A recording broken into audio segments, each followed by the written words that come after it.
Assalamualaikum warahmatullahi wabarakatuh.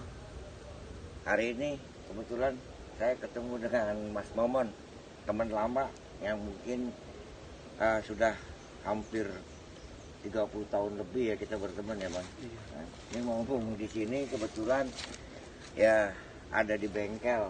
Momon memang kerjaannya di bengkel dan kita mau ngorek nih tentang masalah pengalaman yang dulu kita sama-sama ketemu sama saya dengan Mas Momon ini dulu bujangan. Dari mulai bujangan sampai sekarang saya sudah punya cucu dan Momon ini sudah punya anak ya, keturunan 2 orang ya. 2 orang. Aha.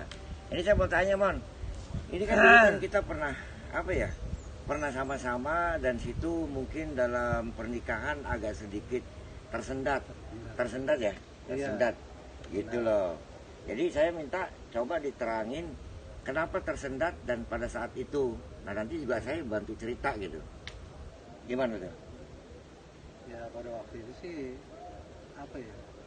rasa ingin seperti kayak orang-orang sih ingin kayak gitu keluarga. Cuman ada sesuatu yang saya sendiri juga kebetulan nggak ngerti apa yang menjadi hambatan dalam kehidupan saya gitu.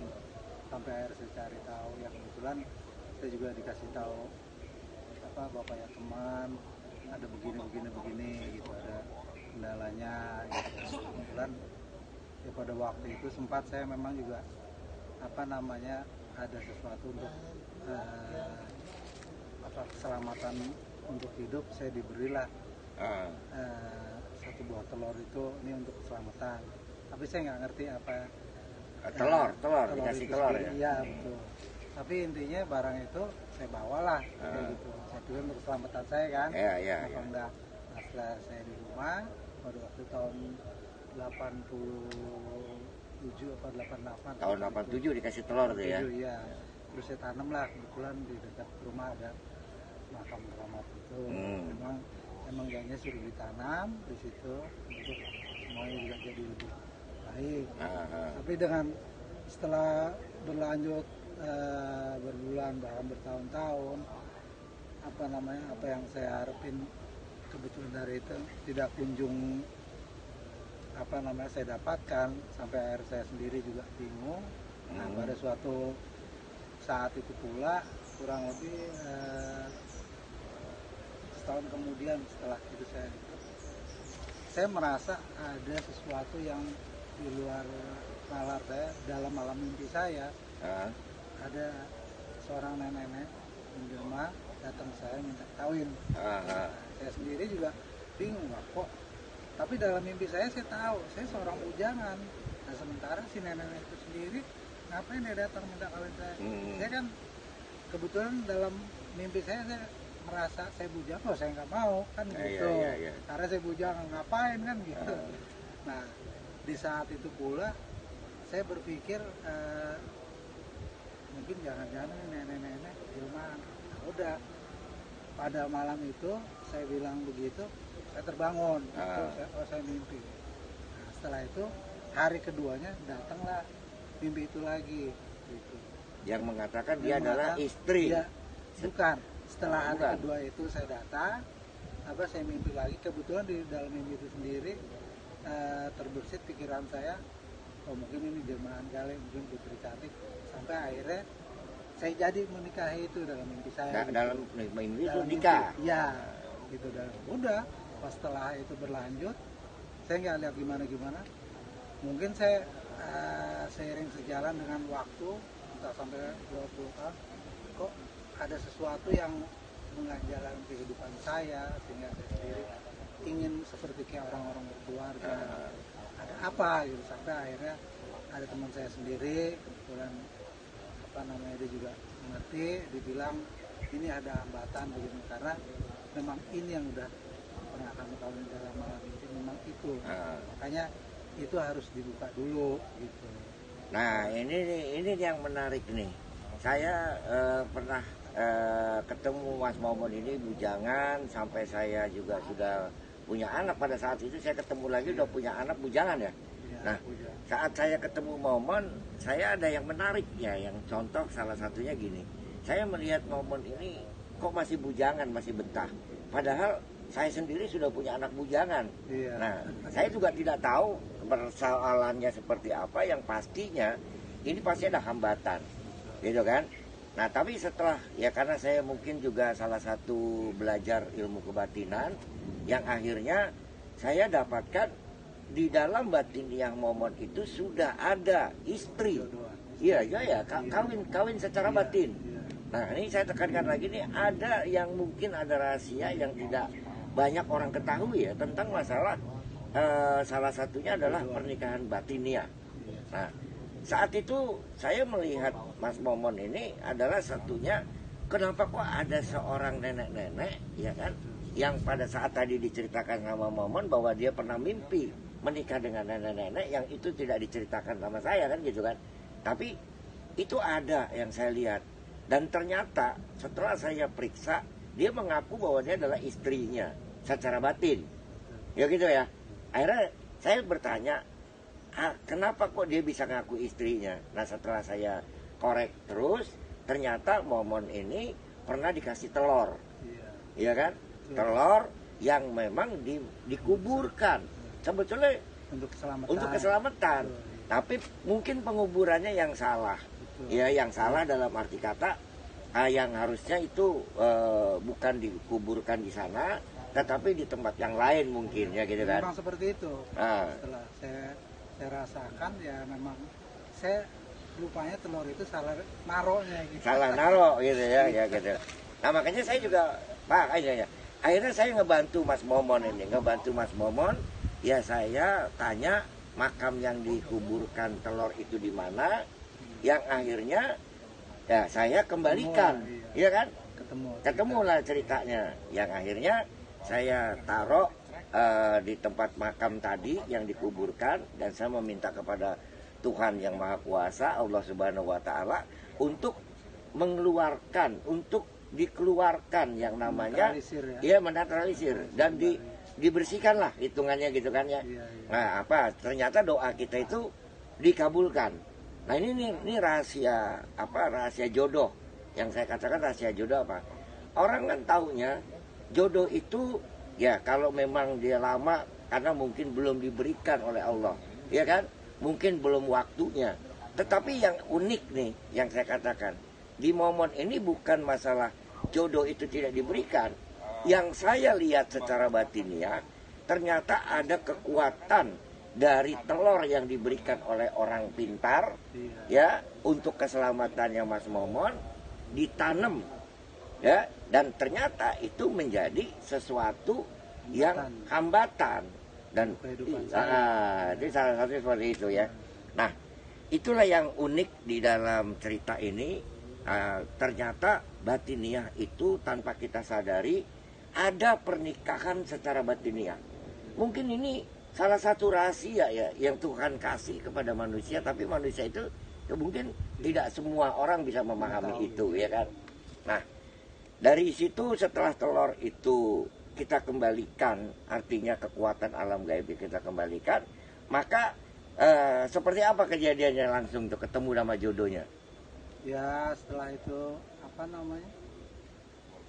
dinetralisir dari kekuatan yang itu tadi ya alhamdulillah tidak beberapa lama gitu, sekitar 2 atau 3 tahun ke depan ya saya mempunyai istri dan punya keturunan, alhamdulillah ya. Gitu. Artinya ada perbaikan, yang menjadi keinginan saya terwujud, terkabul gitu. Tuhan mengabulkan apa yang menjadi doa kita pada waktu kita kembalikan si gaib perempuan nenek ini ya ke makamnya. Nah, ini saya kasih gambaran bahwa kita sebagai manusia jangan juga tanpa sepengetahuan kita, tanpa kita tahu apa yang sebenarnya, jangan pernah juga menyimpan ya barang-barang yang tidak kita ketahui ada kekuatan alam gaibnya yang akhirnya menghambat. Ini salah satu menghambat masalah perjodohan. Tapi ada juga mungkin yang menghambat pada kehidupan. Yang mungkin orang sekarang hidupnya susah, ya kan, jodohnya belum ketemu. Tapi ternyata itu bukan masalah, faktor lain juga, tapi ada apa yang dipegang ya. Nah, jadi saran saya dan pesan saya kepada semua orang yang menonton video ini, jangan pernah megang yang namanya benda-benda pusaka atau tanpa diketahui oleh kita sendiri untuk apa dan kegunaannya. Inilah pentingnya. Nah, sekarang anak udah umur berapa yang tua, Man? Ya kebetulan yang pertama udah SMP, cuman kita nggak bisa megang lagi. Yang kedua kelas 5 saat ini, dan kelas 1 SD. Satu. Jadi tiga ya. Ada 3. Yang pertama meninggal ya. Gitu. Yang kedua sekarang kelas 5 SD, kurang lebih umur 9 tahun ya. Nah, ini kalau kita lihat ya di sini, perbedaan antara saya sama Momon ini salah satunya adalah perbedaan tentang jarak. Satu, Momon punya anak baru kelas 5 SD. Sedangkan saya sekarang ini sudah punya cucu umur 2 tahun. Ya kan gitu kan? Dulu padahal kita bujangan tuh bareng, bekerja bareng, main bareng dan sebagainya bareng. Tapi itu ya, saya bilang, ada hambatan yang tidak kita ketahui secara alam batiniah bahwa Mas Momon ini pernah menikah secara batin. Menikah secara batin karena apa? Karena ada sesuatu yang ditanam, yang diberikan oleh orang pintar untuk ditanam untuk keselamatannya. Ternyata ini malah menghambat perjodohan, gitu ya. Nah, sekarang istri ada di sini, ada ya. Orang-orang mana? Orang Bogor ya, oke. Jadi mudah-mudahan semua ini pengalaman Mas Momon ini menjadikan pengalaman kita semua. Ya intinya dalam video ini adalah satu, jangan pernah kita mau dan kita mencari sesuatu barang yang dari orang pintar ya. Yang tidak kita ketahui untuk apa kegunaannya. Nah, jadi itu salah satu menghambat. Ada juga yang saya bilang, ini baru perjodohan, artinya tentang jodoh. Mungkin juga ada tentang kehidupan ya. Orang itu susah terus, ternyata dia ada sesuatu yang disimpan juga mungkin.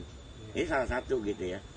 Ya, jadi alhamdulillah sini sudah ketemu, saya sama Mas Momon ini sudah hampir ya kurang lebih 40 tahun lah ya.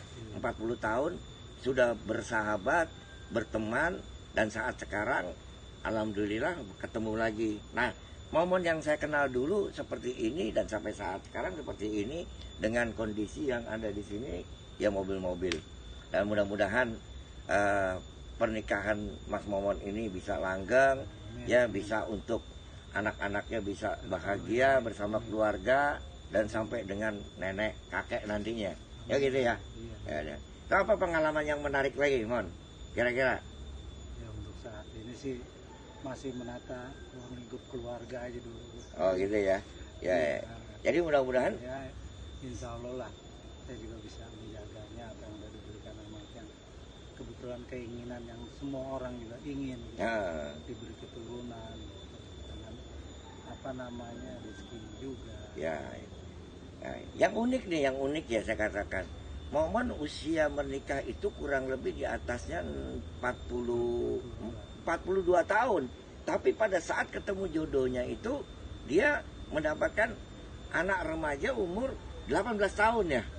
Nah perbedaan nih separuh nih, hampir separuh perbedaannya. Jadi sebetulnya jodoh itu mungkin manusia itu masih ada, ya kan? Tapi kadang-kadang ada hambatan. Namun karena mungkin malu, karena mungkin dia tidak mengetahui, akhirnya jodoh yang dibilang itu, dia bilang ya karena belum diberikan Allah kan gitu kan. Ya memang semuanya kalau kita sudah pasrahkan kepada Allah, kita juga sudah tidak bisa membahas lagi. Kenapa? Kayaknya mentok udah semua. Tapi sebetulnya kalau kita sebagai orang yang mau mengetahui itu, ilmunya ya, ada ilmunya untuk membongkar rahasia dalam batiniah orang yang menghambat perjodohan dan yang menghambat yang namanya kehidupan. Nah kalau itu memang sudah ditakdirkan oleh Allah, ya kita juga tidak bisa ngomong ya kan. Tapi sebelum itu menjadi takdir yang kita ketahui, gitu kan. Nah itu mungkin bisa kita korek. Takdir yang dimaksud ini kan juga kadang-kadang jodoh. Kalau kita sudah lihat bahwa dia sudah nikah. Tapi sebelum nikah itu jodoh kan nggak ada yang tahu kan ya. Nah ini salah satu nih. Satu rahasia yang kebetulan. Nah rahasia inilah yang saya bilang bahwa kita ini coba untuk mengangkat rahasia itu tadi hanya dari sebuah telur yang menghambat Mas Momon ini menjadi pernikahan yang tertunda sekian lama, yang akhirnya pun mendapatkan, dan itu bisa menjadikan sesuatu yang mungkin bermanfaat buat teman-teman yang mendengarkan ini, bahwa hambatan perjodohan, hambatan ekonomi, hambatan kehidupan itu bukan hanya karena semuanya itu ya hal-hal yang lain-lain, tapi juga ada batiniah kita yang mungkin sudah tidak mampu untuk mengatasi itu. Jadi marilah kita cari rahasia jodoh ini, rahasia rezeki ini untuk ke depan secara ilmu batiniah, agar apa yang kita inginkan ke depan itu bisa mencapai sesuatu tujuan yang bermanfaat ya. Gitu ya. Nah, saya itu mungkin perjodohan, dan saya ingin menyajikan ini agar menjadi pelajaran di dalam kehidupan orang banyak ya, dan mudah-mudahan bermanfaat nih Mas. Amin, gitu amin, kan. amin. Nah, bermanfaat, dan terus mungkin ada orang-orang nanti yang mungkin saya kok belum dapat jodoh, saya kok hidupnya susah, dan itu kan mesti harus diperiksa dulu dari batinnya gitu loh. Nah, ilmu batin itu luas, ilmu batin itu bisa menembus kepada hal-hal yang dimaksud ya tentang hambatan-hambatan kita.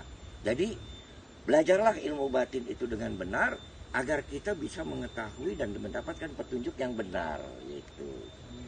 Dan saya itu dulu ya Mas Momon. Oh, iya. Terima kasih. Ya. Ya mudah-mudahan kita masih dikasih sehat, dan semua juga kepada pemirsa yang menonton video ini, mudah-mudahan kita doakan juga nih ya, yang mungkin belum dapat jodoh cepat didapatkan jodohnya, ya mungkin yang masih kehidupannya juga kurang baik, mudah-mudahan bisa lebih baik lagi ke depan. Ya terutama teman-teman kita yang mungkin ada di rumah sakit, yang sedang sakit di rumah, mudah-mudahan cepat diangkat penyakitnya dan disembuhkan ya, dan bisa beraktivitas seperti sedia kala karena Allah Ta'ala. Nah, sama dengan kita juga jodoh, kita mudah-mudahan juga ya ini buat menjadi pelajaran buat semua orang, yang semuanya bisa belajar ya. Dan pesan saya kepada semua ya, jangan memegang sesuatu yang diberikan dari orang pintar ya, yang tidak kita ketahui, agar kita tidak terhambat di dalam kehidupan. Jadi semua serahkan saja kepada Allah Subhanahu wa Ta'ala, dan kalau tidak kalau ingin bertanya, bertanyalah kepada orang-orang yang selalu bijak di dalam menyelesaikan masalah kita. Jadi cara saya itu cukup sekian. Terima kasih, dan mudah-mudahan ini bermanfaat buat kita semua ya, dan ini bisa menjadikan sesuatu tayangan yang bisa dipelajari dan bisa dikorek ya. Dan bila mana ada sesuatu ya kesalahan, mungkin itu kesalahan dari saya dan Mas Momon, tapi ini adalah sesuatu perjalanan kehidupan yang nyata yang saya hadapi pada saat sampai dengan saat ini. Ini adalah cerita nyata, cerita tentang masalah perjodohan dan nikah secara batiniah. Jadi ingat, jangan mengambil sesuatu barang yang tidak kita ketahui, apalagi itu ada kekuatan alam lain ya. Dari cara saya itu dulu. Terima kasih. Assalamualaikum warahmatullahi wabarakatuh. Salam satu jiwa. Terima kasih Mas Momon ya.